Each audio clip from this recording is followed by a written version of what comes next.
Enjoy po sa food trip, salo-salo at shopping ang maraming pamilya sa iba't ibang pasyalan ngayong Pasko. At mula sa Maynila, saksi live si Von Aquino. Von? Pia, sinulit na ng ating mga kababayan ang pamamasyal at pagbabanding kasama ng kanilang mga pamilya sa iba't ibang lugar dito sa Maynila ngayong Pasko. Matapos makakuha ng aginaldo sa mga ninong, ninang, tito at tita, sugod na agad ang mga bata at kanilang magulang sa mga tindahan ng laruan sa mall na ito sa Divisoria, Maynila. Yung mga pangniregalo sa kanya na pera, binili namin ng laruan. Biling laruan po. Tapos yung pinambili mo ng laruan, kanino galing? Ninang po sa ninang po namin at dito. Sino may birthday kapag Christmas? Si Jesus. Bagsak presyo ang mga laruan dito mula 35 pesos pataas. Kaya naman dito rin humabol ng pamimili ang ninong na si Ian. Busy kasi may pasok kahapon, kaya ngayon humahabol. Saktong dami naman bukas. Dinagsari ng mga namamasyal ngayong Pasko ang Pasig River Esplanade sa Maynila.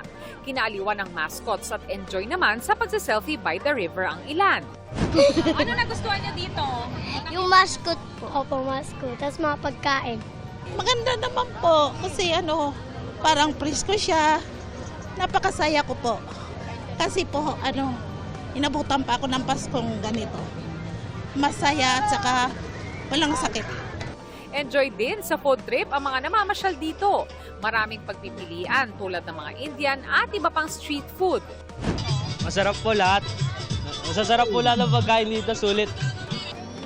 Dinayo rin ng mga tao ang picturesque Binondo Intramuros Bridge.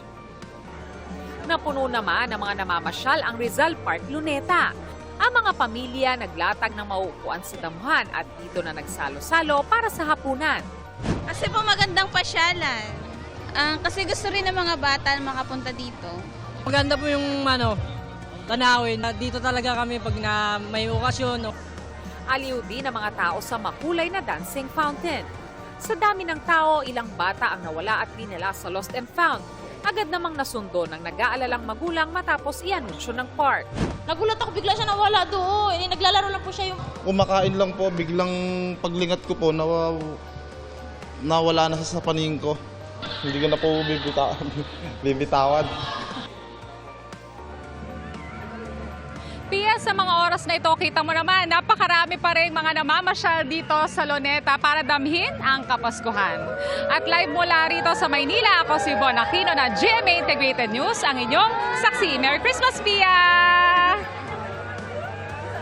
Merry Christmas, Von! Mga kapuso, maging una sa saksi. Mag-subscribe sa GMA Integrated News sa YouTube para sa iba't ibang balita.